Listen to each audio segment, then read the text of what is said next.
Welcome everyone to the 7 Days Podcast. I am Boy123 Jim, and I know it's been a week. It's been a week since I've done this. I was supposed to do this last week as well. Burn it down. I was supposed to do this last week, but I just didn't feel like doing it. I forgot what to talk about. I was gonna talk about the Road Dogg situation where he's just blocking people left and right for giving his opinion, for giving their opinions to him about how they feel about today's product or SmackDown Live booking decisions, because he's on the SmackDown Live creative team. So we all kind of did that on Twitter. I was gonna talk about that, but then I just didn't feel like doing it. I recorded it, but I just didn't feel like uploading it, and then I got lazy. I'm not gonna lie. And I was gonna upload Universe Mode Unforgiven pay-per-view this past Sunday, but I decided to delay it for this coming Sunday. I believe on the 6th. I think. But yeah. And where have I been at? Don't worry, guys. After the pay-per-view, Unforgiven pay-per-view this Sunday, I am not gonna take a week. I kind of did that this week, so I'm gonna, This is not a normal thing. I'm not gonna take a week break before I upload Unforgiven. I'm not gonna do that. I feel like I should start grinding and just upload every single week and see what the results are. I might do that for the next month. That's just to see what happens, because the next couple of pay-per-views is going to be a dual branded pay-per-view. I have Survivor Series getting ready for. I have Vengeance to do, Royal Rumble, the Elimination Chamber, and then obviously WrestleMania. I want to get to WrestleMania by the time 2K18 comes out. Speaking of 2K18, today or yesterday, because I'm recording this early in the morning, 1:26 a.m. on August 4th, which is a Friday. Yesterday they released WWE Games released on Twitter. They released the photos of Seth Rollins and him being on the game, and Seth Rollins' model and how it looks in game mode a little bit. It looks clean. It looks great. It makes me wanna. If 2K17 was a disc, I would have fling it like a frisbee outside right now. Just because of the way how it looks, But a part of me is like, all right, yeah, that's cool. It looks great. They have the Raw set. They got the LED post and everything. Everything's updated a little bit. Great. Even though there's some things Seth Rollins just changed this week, and we all know it's too late. Anything that comes through after WrestleMania till the game comes out, we're not seeing that till next year. So I don't know if Seth Rollins gonna keep the "Burn It Down" part in his theme song for the rest for the rest of his career or whenever. I don't know how long this is gonna stay. Maybe they did that to see how the fans react. I've seen a lot of people like it. Some people kind of make memes of it a little bit. There's already like clips or YouTube videos like the song with the "Burn It Down" part on YouTube as we speak. I kind of wish that someone would make the they would have the unused Seth Rollins theme. The one that people want him to use with it's from Downstate, that band that made Dolph Ziggler's theme, the Miz's theme.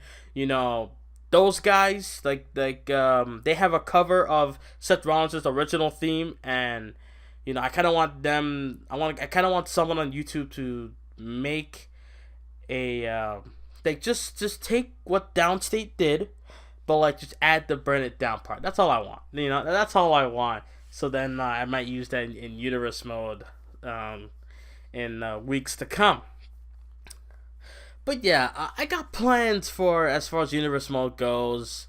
2K17. Like I said, I want to get to WrestleMania before 18 comes out.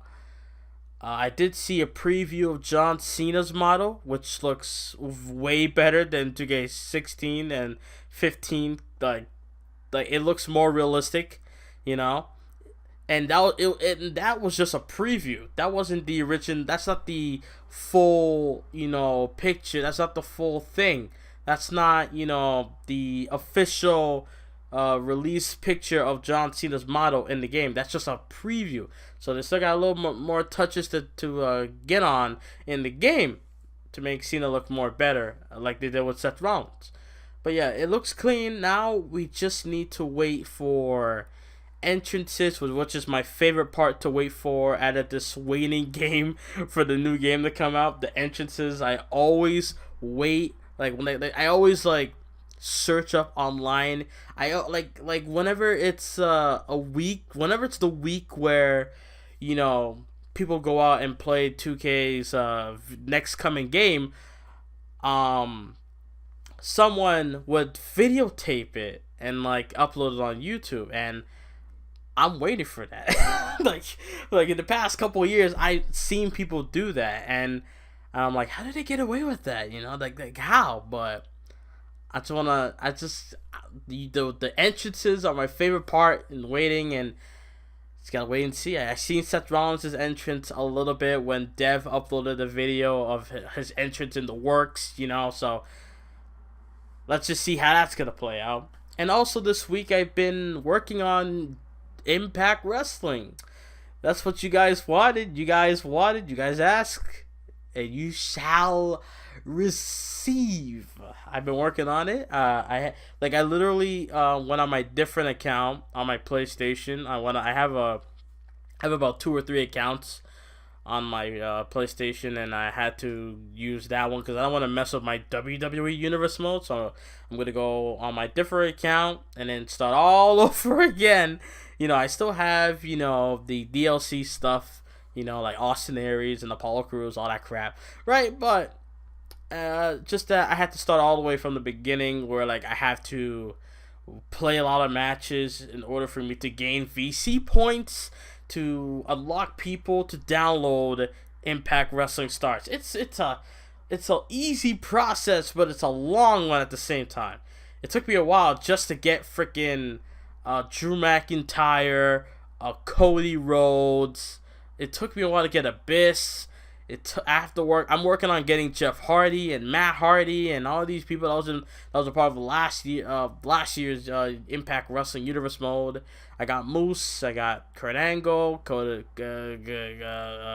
Mike Bennett, James Storm, Jade, Homicide. I'm working on getting LAX, by the way. Eli Drake, EC3, Crazy Steve. I got still Suicide. A lot of people. But yeah, I have began recording like yesterday. I have started recording. I am trying to get more people because the roster, like when I started, I had like 26 people, dude. I had like 26 people, so I had to keep going, and now I got like 27 right now. Well, actually, I downloaded more, so let me just. I don't know why I'm doing this while I'm doing the podcast. I'm a fucking goon, I swear. But yeah, okay, Angelina Love, I got you. But yeah, I am working on Impact. I'm not lying. I'll post like a video, not a video, a picture on Twitter, or I might put it on the podcast here so you guys can see it.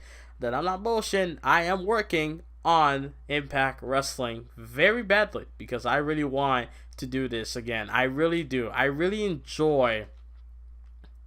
I really enjoy watching my Impact Wrestling videos back then, and it's like, dude, I enjoy this, and the fact that you guys enjoy this, it makes me feel wrong just for taking it away your entertainment, just not giving you guys Impact Wrestling Universe Month. So many of you, like, I've seen comments. People are saying that I'm the best one they've seen and all that stuff. It's like, dude, I gotta do this. So I'm doing it for y'all. I might stay on 2K17 when 2K18 comes out because I'm not gonna, skip over to 2K18 unless they have something I want in 2K18 where it'll be perfect for my universe mode for Impact. So besides that, I'm gonna stick with 17 for now. But as everything else in this week, as far as real life goes, I don't know. Let's see. Let's talk about Raw. Raw was with me. It wasn't 100% like turn off TV after half an hour bad. It wasn't. No. It was good after the second hour. Like it was good up until the second hour. By the third hour, that's when I stopped caring. That's when I realized this show is not gonna. It's not gonna kick. The women's segment wasn't good at all. I just didn't care. Nia Jax, I'll never let that slip my mind. Nia Jax freaking missed an elbow drop. Or Bailey got up way too early. I won't let that escape my mind. I'm visually seeing it right now, and it's like it's just oof. It's just cringeworthy. I'm sorry. So now I got 34 participants in Impact Wrestling. Wow. But yeah, after the second hour, Raw was just going down the toilet for me, and I mean that's just sad, Like in the past couple of weeks, Raw has been doing okay. Like I still won't forget, Raw had my attention. I might go back and watch that Raw when it comes on the network because it was that good to me, where I would actually pay attention and not like seriously. A show is that good where you don't do anything else during the show.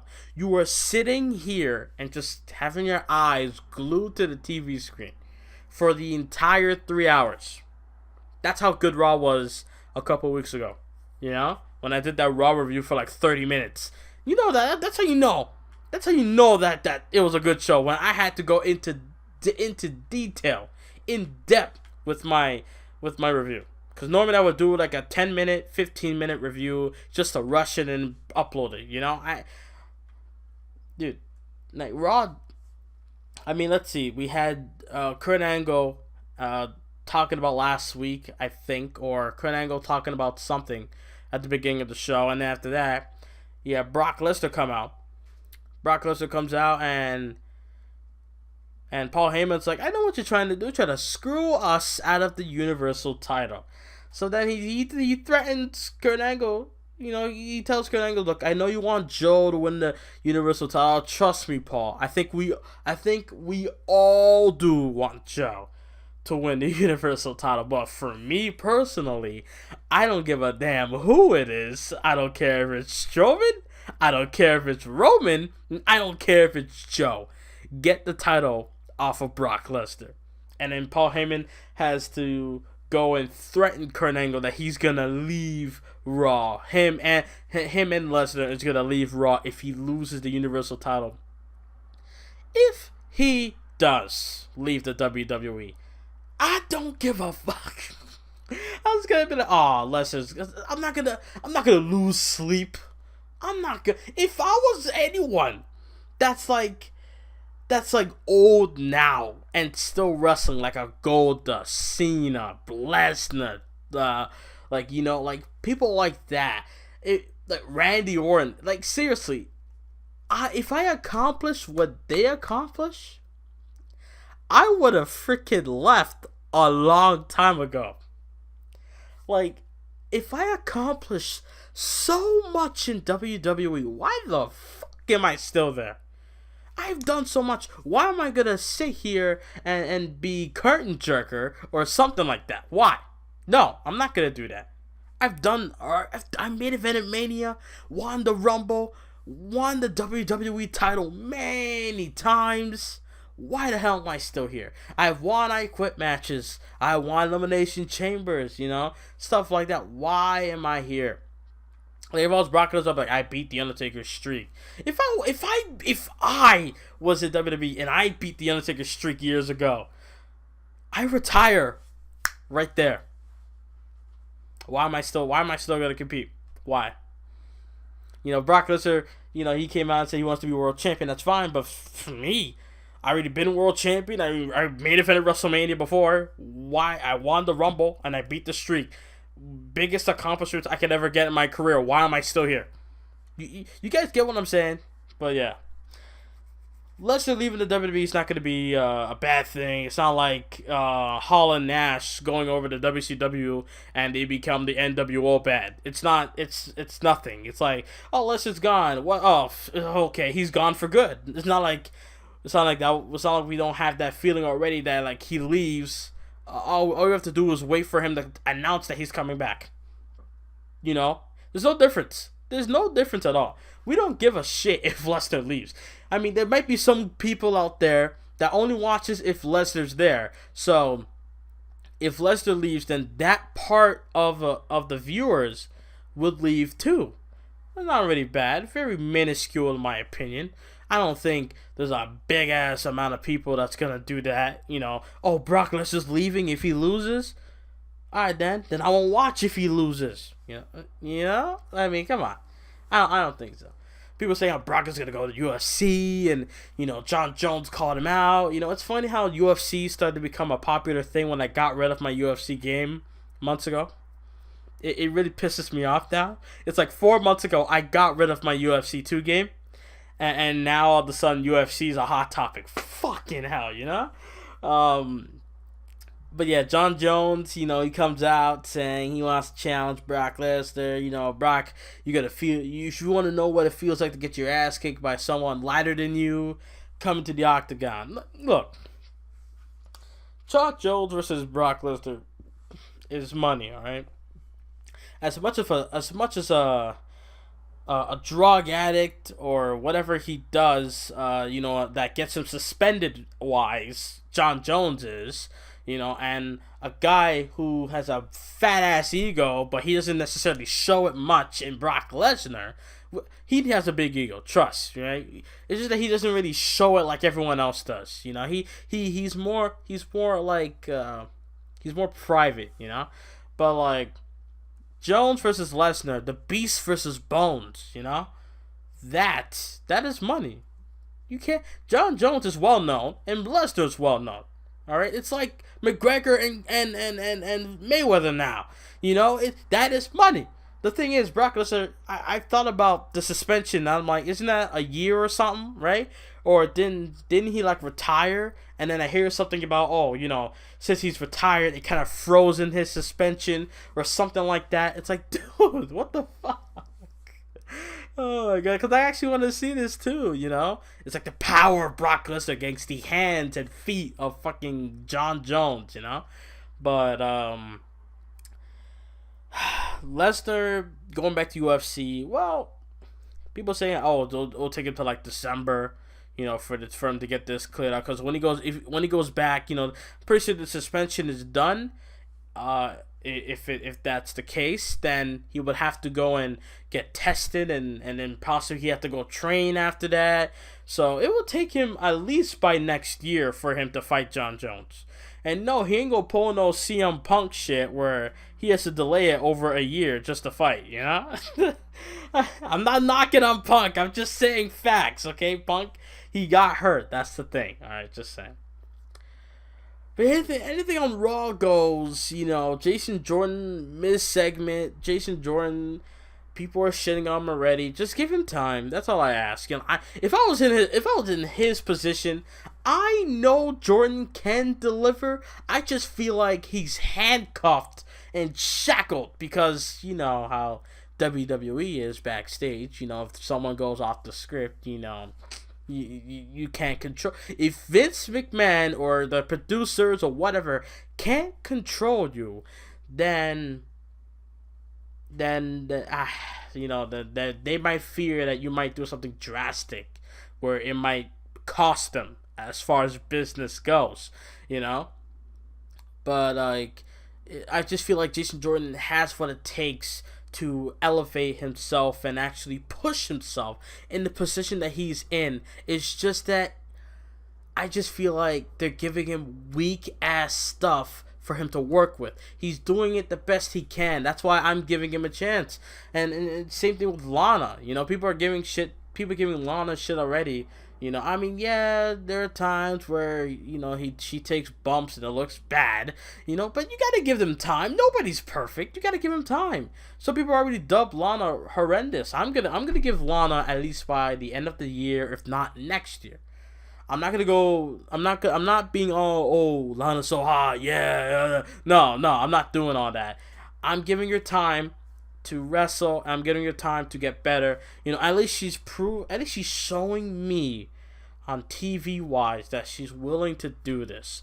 Unlike someone else I know, a redheaded failure. You know, just I mean, in the ring failure. You know, entertainment wise, she's doing movies. Good for her. Good success. Go over there, Eva Marie. Go over there. Go do movies with Rock. Whatever. Go over there. I don't want to see you not kicking out where you're supposed to. Okay. I don't want to see you take bumps. Weirdly, you know. But yeah, I'm just gonna give Jason Jordan some time, and we'll see where it goes. I'm gonna give it by the end of the year. Or if it keeps going, like the way how I feel about it in the second week of Jason Jordan being in this position, like the first week, you know, his match with Kurt Hawkins was you know, he did what he had to do. You know, Jason Jordan is great in the ring to me. I feel like Chad Gable I'm more connected to because I love the technical style. You know, Jordan's more of a powerhouse a little bit. You know, more speed and power. You know, Chad is all speed and technical, and a little bit of power here and there. But you know, I just feel like Jason Jordan just needs more time. That's all he needs. All I hope is that he doesn't get worse and worse and worse. Look at Strowman. We all shitted on Strowman even when he was on his own at the beginning of the brand split back in July last year. You know, like Strowman developed, and then they gave him something to work with, and then, you know, he went up against Reigns and Rollins. He beat up the whole roster, you know, and then he started picking on Sami Zayn, and then it just kept going. And now look at him. He's one of the best parts of Monday Night Raw, along with Samoa Joe.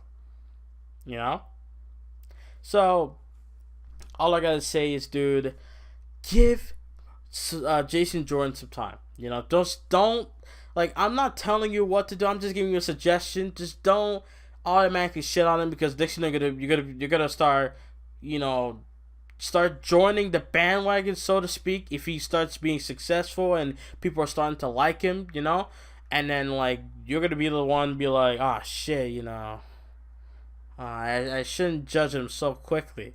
You know, I mean, I get it. You want to be one of those people that wants to be like, you want to dictate what something is already, and then they have the chance to prove you wrong. I understand that part as well. So all I can say is let's wait and see. But we all know that Jason Jordan will take on Miz for the Intercontinental title at SummerSlam. Like, I already see it. You know, Miz got dropped by Jordan with that suplex, and I can see Jordan taking on one of the Miztourage's members, and Bo Dallas or Curtis Axel on Monday Night Raw this coming Monday. I can already tell that something like that's going to happen, or Jason Jordan is going to have a match, and then the Miztourage will either show up and start clapping and start showing him respect, or they're going to try to get payback and beat him up in the ring. Either way, something like that's going to happen, or you're going to get attacked backstage.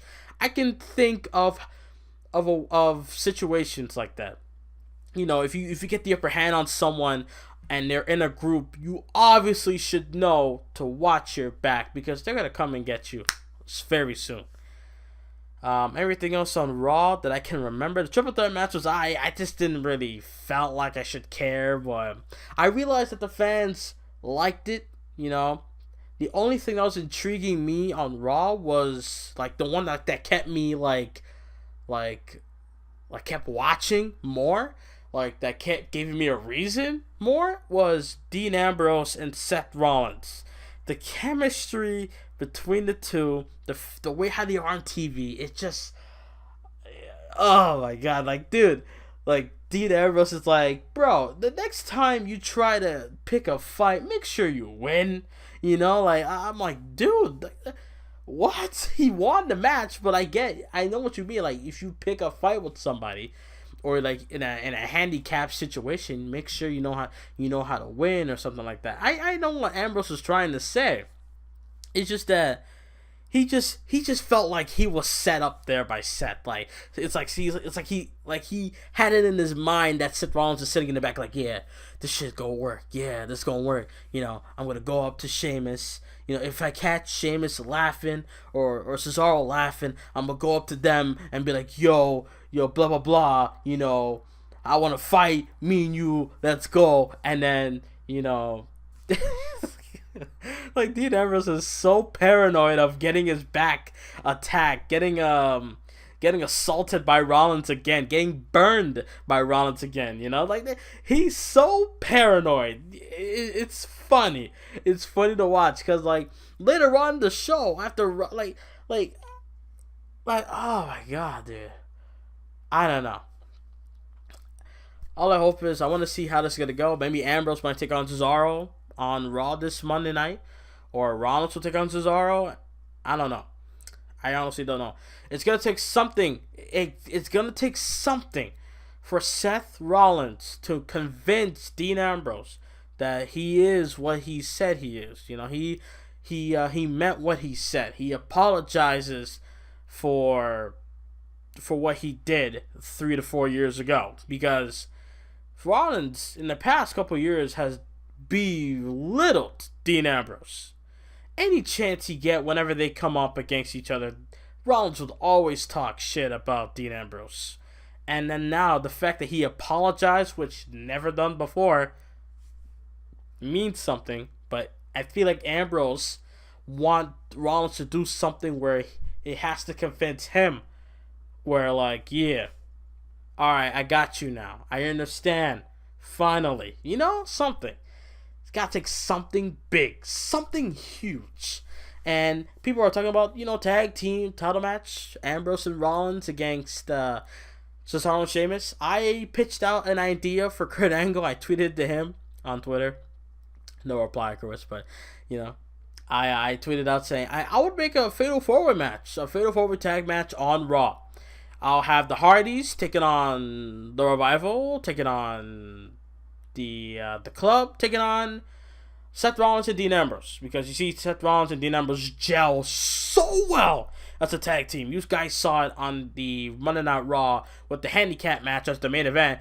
Ambrose and Rollins taking on the Miz Taraj. Like that was a great handicap match. Probably my favorite handicap matches of all time, and I never thought I'd have a favorite handicap match. So like they just gelled so well. Like they're flying all over the place. They're commanding respect to one another in the ring, and they just go at it. Like everything was in the moment at the time. So I honestly would do a Fatal 4-Way tag match. Winner become number 1 contender for Cesaro and Sheamus' tag team titles at SummerSlam, and I'll have Ambrose and Rollins win that match. They go on to SummerSlam, and then Dean Ambrose will still be iffy about Seth Rollins on the way there. Then they win the tag team titles, and then maybe when they lose the tag team titles sometime down the line, later on in the year, Dan Ambrose turns heel, saying like he strikes first before Rollins strikes Dean Ambrose. Like the paranoia gets to Dean Ambrose so freaking bad where it cost him the tag titles, and then it cost Ambrose to attack Seth Rollins from behind. Tell me that doesn't sound like a good idea. Tell me in the comments below, dude. Like that to me was the reason why Raw I was still watching, because Ambrose and Rollins, dude, it was freaking phenomenal. But yeah, that was Monday Night Raw. Nothing much from what I can remember. It's been a couple of days, so fuck it. I am uploading this on Friday, August 4th, so there would be another video. There's a video coming out today. I haven't done it in a month, so you guys should go check that out later on. Or if it's out, if you're watching this podcast after I release the video, then you know what it is. I'll leave a link in the description for you guys to go check it out. I haven't done it in a month or over a month, So yeah, stay tuned for that. But as far as SmackDown goes, let's see. You see, SmackDown, I felt like I didn't want to watch the show. And I actually didn't watch the show live. I was hanging out with my friends that day on Tuesday, and I seen tweets, Kevin Owens and Shane McMahon stuff. So I'm like, what's going on? I couldn't wait till we finished hanging out, which was about like 10 o'clock, 10:30. So then by the time I got home, I tuned in on the SmackDown, and I see the U.S. title open the show. And then it ended with a screwy finish. Referee, Jesus Christ, the Mike Chioda, dude. Mike Chioda has been in the WWE since 1990 something, early 90s. I know that for sure, right? Cause I literally just watched Monday Night Raw 1994 to 1997. Like, seriously, I have a lot of free time before I go to college next month. I'm sorry. But yeah, Mike Chioda just took like the biggest L, dude. Like, this guy apparently got hit in the eye, and then he made a count which Kevin Owens was not able to kick out. So okay, let's break this down real quick. So, from what I remember, he got hit in the right eye, right? Because in order for him not to see Kevin Owens' shoulder up, his right shoulder up, is for him to get blinded in the right eye. Alright? So, from what the angle looked like, from what I can remember, Kevin Owens hit him where his left eye must have got hit. But yeah, his right eye is the one that got hit. I don't know. So he counts it down. Kevin Owens had his shoulder up the entire time. The count never existed. But Mike Chioda did not see it. Shane McMahon backstage is giving him a little shit. Like, he's like, yo, you made a bad call. You could have called in another referee, doctor or something. And Mike Chioda's like, bro, I didn't have time for that. We're in the middle of the match. I saw a cover. I went for it. What do you want me to do? So Kevin Owens comes in and starts throwing a temper tantrum. Like, bro, what the hell is this? What is this crap? Like, if it was me, dude, I would have punched someone in the face. Like, to be honest, dude. I'm like, are you kidding? Are you shitting me? Like, are you kidding me right now? I would have destroyed anything or anyone that was in my path, dude. And then Shane McMahon gets in his face, telling him to calm down. And then Shane is like, look, you'll get your rematch. Kevin Owens is like, you're damn right, I'll get my rematch, but I need a referee that will call this down the middle, that's actually, that's actually partial and that's actually, like, good for the job. Need to make sure that this won't happen again. And then Daniel Bryan walks in with his new hairdo, which is okay. And then he's like, you know what? I found the perfect man for the job. Shane McMahon. Now, Shane McMahon, at first, I looked at his face. I was like, well, he said you would be the one. I was like, oh, Shane. And I'm looking at Shane, and I'm like, this guy has no reaction at all. And then when Kevin Owens is like, what? And then Shane starts smiling. I'm like, dude, what? Where was that late reaction, dude? If it was me, I'm like, me? What? I'm like, nah, I don't want to get involved. I don't like this guy. People think I'm here to screw him. Nah. Shane McMahon just starts smiling. It's like, yeah, if you want the match, that's how you're gonna get it. I mean, come on. I mean, that sounds like a screwy situation, like Vinnie Mac, Survivor Series, Montreal, 97, screwy, you know what I mean? Like, it just sounded like Shane McMahon's trying to set him up, I wouldn't mind seeing Kevin Owens versus Shane McMahon. I would not mind that at all, So Kevin Owens is the disgruntled employee taking on a boss that he has a problem with, of course. And then, dish it out at a SmackDown Live pay-per-view. Now, I don't know what's it going to be. I know No Mercy is Raw. I kind of like the idea of WWE switching up the pay-per-views. No Mercy was SmackDown last year. Now it's Raw this year. TLC as well. And Hell in a Cell, I think, is Raw pay-per-view as well. I'm not sure, but yeah. Um, let's see. Shane McMahon being the referee at SummerSlam. Now, I was gonna say, like, I would, like, get rid of this AJ Styles Kevin Owens feud. Like, I'm not gonna sit here and suck on their nutsack telling you that, oh, this is phenomenal, this is great. No, I'm not really enjoying this feud, to be honest, dude. Like, from the beginning, I have not been enjoying this feud at all. I'm gonna be honest with y'all. Like, at the beginning, I was like, oh man, Kevin Owens and AJ Styles, you know how they are in the ring. Oh snap, they're gonna go at each other. And then Backlash came. I didn't enjoy that match at all. And then Battleground was worse. That had to be AJ Styles' worst match. His matches with Ellsworth was more entertaining than his match with Kevin Owens. That is sad. And that's coming from a guy who is a loyal AJ Styles fan since day one, okay? I'm a dude who picked AJ Styles over a lot of people that I would normally choose to win matches.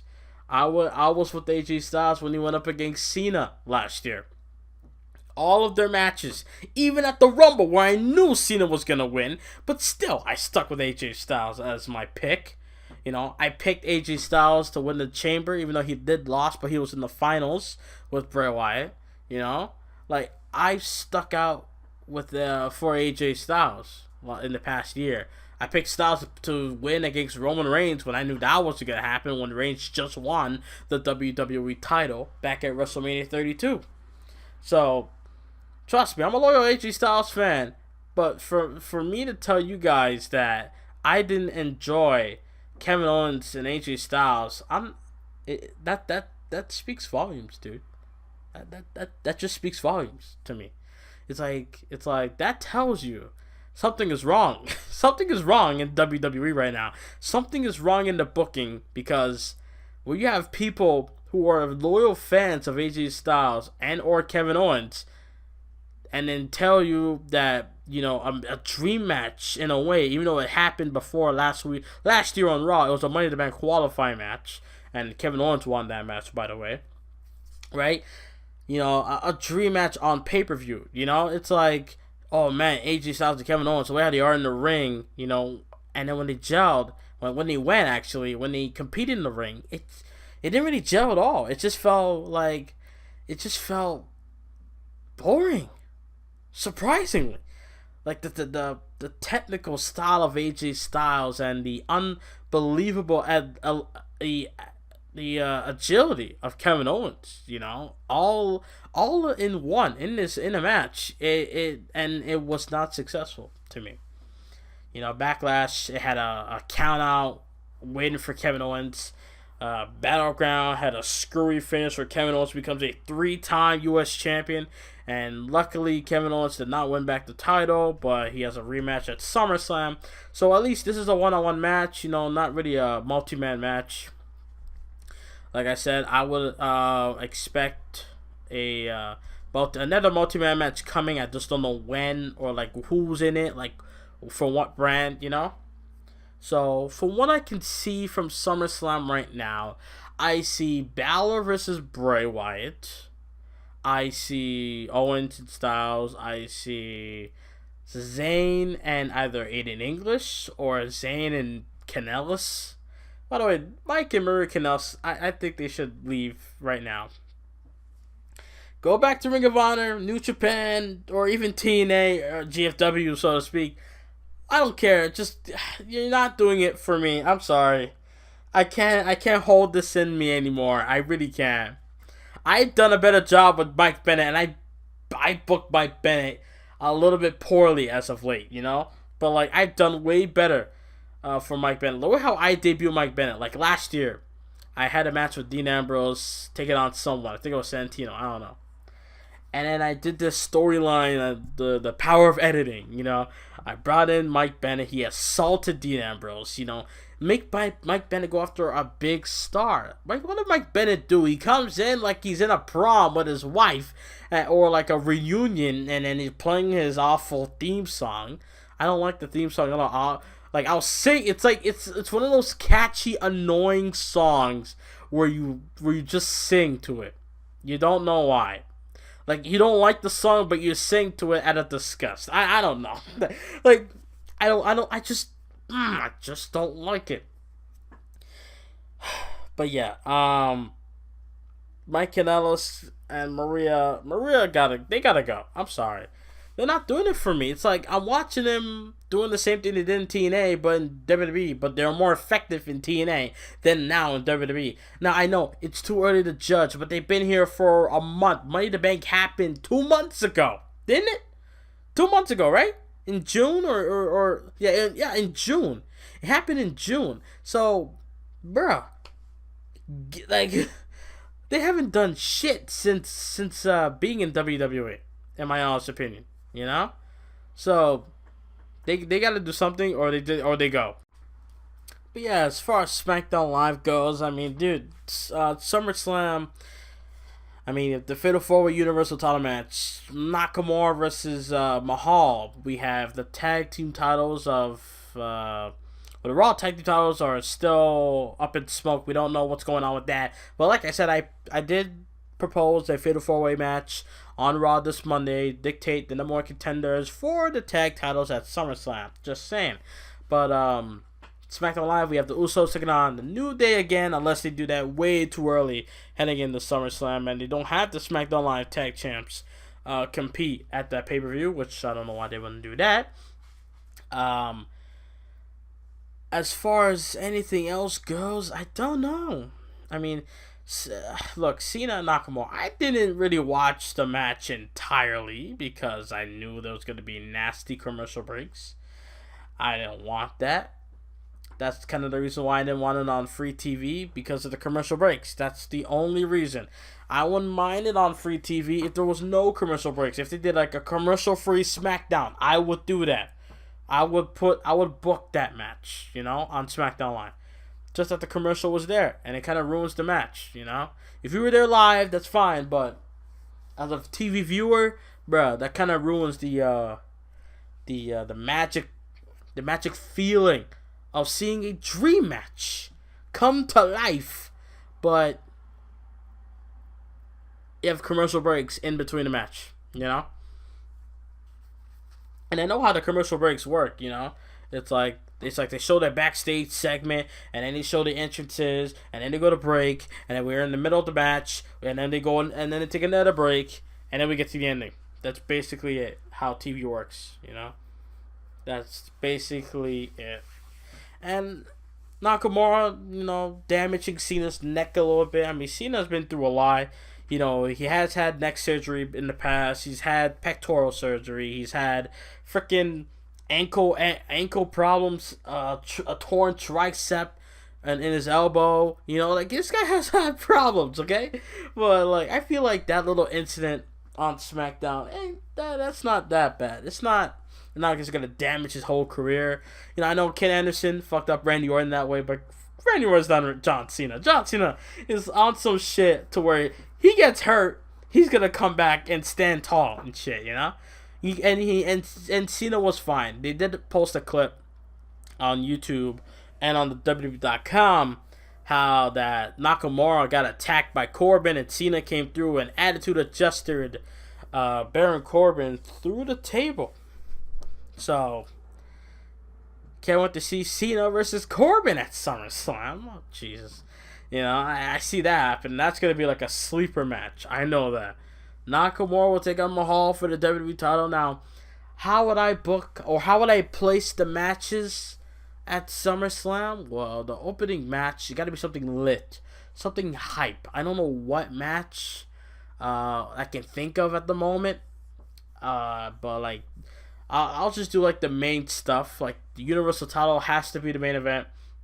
Has to be. Because it's a bigger match than the WWE title for sure. It's a Fatal 4-Way featuring The Undertaker's Slayer, as Paul Heyman said it, on Raw. Freaking Roman Reigns. We have the Monster Among Men, Braun Strowman, the Beast, Samoa Joe, and Brock Lesnar defending the US Universal title. Right? I'll have the WWE title, not in the middle of the show, because that's a little disrespectful. I would probably have it at least a third last. I'll have a match in between Nakamura and Mahal WWE title match and then have the main event. You know, I would have maybe Cena and Baron Corbin in that segment. You know, that's what I would do. Something to let the fans breathe. You know, let them take a break, and then when they come back, because this is a 4-hour show. This is a 4-hour show, and I really hate that. I really do. Bring it back to 3 hours. Okay, 3 hours is the norm now. You know. I miss old Raw, where it was 2 hours. I miss Raw when you could just beg. You beg for the 3rd hour, but you actually don't want it. Because I don't know if people are saying NXT go 2 hours. Fuck no. NXT goes 2 hours. I'm not watching NXT. Hell no. No. That's way too long, okay? NXT going 2 hours, that's way too long. Alright, maybe an hour and a half, sure, but 2 hours? Not sitting well with me. Nope. I rather have this feeling when I want more. Like I watched NXT on Wednesday. NXT was great. You know, Kyle O'Reilly showed up. You know, I know. Spoilers and NXT tapings and go fuck yourself. I don't care. But yeah, Kyle O'Reilly showed up, took on Aleister Black. Great match, dude. This was match of the freaking year caliber. I know people toss that around, but to me, that is match of the year quality. Like, seriously, that match, very technical, MMA a little bit. I even question, like, am I watching UFC here or is this WWE? Like, I'm seeing more UFC stuff that I'm familiar with because I played the game last year. So yeah, it's like, dude, that match was great. And then Asuka coming out, cutting a promo about she'll take on Ember Moon and TakeOver, and Ember Moon coming out saying that Asuka's not ready for her, that her time has come, that she can't handle the truth, you know, all that stuff, and she dropped it with the Eclipse, dude. I'm hyped for NXT TakeOver Brooklyn. Oh, I tweeted it out already. I said NXT's gonna blow SummerSlam out of the fucking water, like it has always done. You know, like at SummerSlam 2015, I enjoyed that show. I like that show. That's one of my favorite pay-per-views still. 2016, I still go back and watch, you know, the entire show, or sometimes some of it, you know, like Balor and Rollins, Randy Orton, Brock, Cena and Styles, you know, maybe Ambrose and Dolph Ziggler. Remember that feud? No. But yeah, I want SummerSlam to be successful. That's all I want. Alright, that's all I ask for. Nothing much I can ask for. Nothing much I can say here today. I mean, I watch Impact. I like LAX. I like how they're like the main part of the show, along with El Patron, you know, with him and his problems with Paige. I don't know what's going on with them. I'm tired of hearing news about them. As long as Paige is out in the clear, like she's good, and she can come back and train and then get back on the road and wrestle, then everything's good. Al Patron is in Impact, is in GFW, and Paige is in WWE. And we don't have to worry about this garbage anymore. Just call on the phone, say, hey, babe, how you doing? All that stuff. You know, because I seriously want to see Paige back in the square circle very badly. I really do. But yeah, nothing much I can talk about this week. I'm hyped for Raw this Monday night. I want to see what's going to happen then. SmackDown Live. I don't know about SmackDown anymore. I really don't. Like, I always get hyped for Raw, but not for SmackDown. Ain't that a bitch? You know? And there'll be times where I forget that NXT's showing up on Wednesdays. I forget about that. But yeah, leave your comments, guys. I mean, this entire podcast, 49 minutes. Goddamn, you know? But yeah, leave your comments. What do you guys think about everything I talk about? You know, what you propose a fatal 4-way number one contenders match for the tag titles on Raw this Monday night for SummerSlam. Would you have Dean Ambrose and Rollins win that match, go on to SummerSlam, win the tag belts, and then later on in the year lose it, and then Ambrose's paranoia gets to him so bad to where he just loses it and he attacks Rollins, and then he's the heel and Rollins is the face, you know? Would you do something like that? Do you agree with that, first of all? Did you like the Cena and Seth Rollins photos of 2K18? It looks crispy good. It looks good to me, bro. It looks good. It's clean. I can't wait. I just want them to post gameplays and entrances and, you know, how the mechanics work now. You know, I don't know if it might be the same. You know, you never know. And yeah. And Raw, I mean, people say SmackDown was better than Raw. I don't know. To me, I think Raw was better than SmackDown, and that's weird because I was like a huge SmackDown guy. I look, if a show's good to me, I'll just say it was good. If it was shit, I'll tell you it's shit. Raw was better than SmackDown this week to me because I felt like more stuff that was important happened on Raw. At least within 2 hours. The third hour, go fuck yourself. But SmackDown, you know, it's like, oh, Cena, Nakamura, but there's commercial breaks in it, so kind of ruins it for me. Styles and Owens again. You know, the Usos did well. The Usos, you know, they did their shtick. Last week they attacked the New Day, which was great. They had to do that. You know, there's no other way they could use the Usos to like come out and tell them that they're at them for blood now. You know, that was the best way they can attack the New Day. You know, Big E's doing his entrance and then just beat him up while they're in the gorilla position. You know, that was just perfect to me. And then this week they mock their entrance. You know, it's like, oh, wherever they are, and then they say, don't you dare be sour. Clap for your busted up tag champs and feel the power. Usos, and they got lyrics to their theme song. So, yo, Usos fit. See, this proves that I am right. I was right again. A loyal fan of the Usos since day one in 2011. All right, I knew these guys were entertaining then, and I know there's and now. Look at them. Look at them now. People are saying how they're the best team in the WWE, the best heels in WWE as far as tag team goes. You're damn right they are. You're damn right. You know, the Usos done what I would have done. That's the thing. Me and the Usos, a lot of things in common. If you beat me for my championship title, and you do this shtick where you fucking, you know, introduce yourself to the fans, I'm gonna whoop your ass backstage. I'm gonna whoop your ass on stage, and then I'm gonna imitate you, and then, you know, just make you look like a fucking fool. You know, like the Usos, best tag team. See, y'all slept on the Usos, and then when they start doing something great, now y'all want to suck on their. Okay, yeah, but the Usos did fine. The women,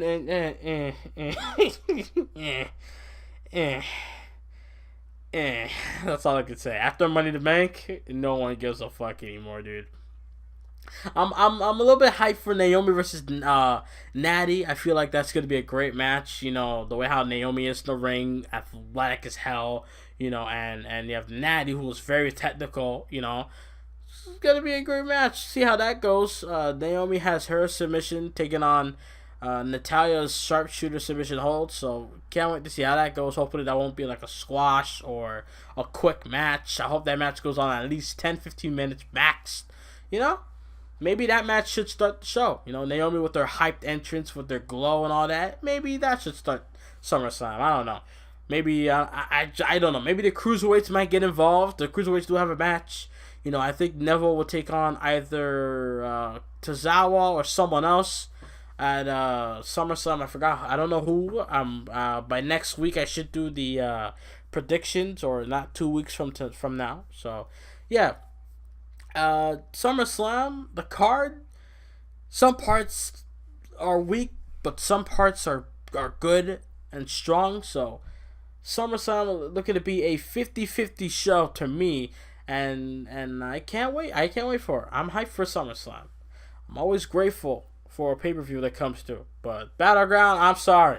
That was one of those pay-per-views that I wish I didn't watch. Battleground. Good God. Jesus Christ. Jeez. Battleground. Oh my God. I think Battleground beat Fastlane for the worst pay-per-views I've ever seen this entire year. If not, they tied. They have to tie. If not, then Fastlane was easily better than Battleground. Oh my God. Actually, that's question of the year for me.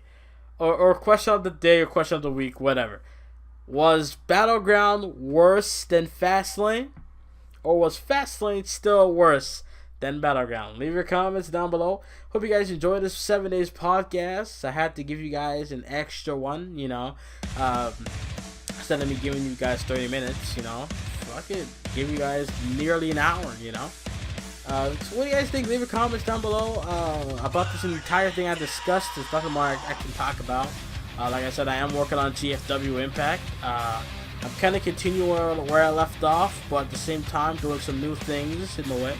But yeah, leave a comment, subscribe, follow me on Twitter. Don't forget, Unforgiven is this Sunday on YouTube at 2 p.m. Eastern Time.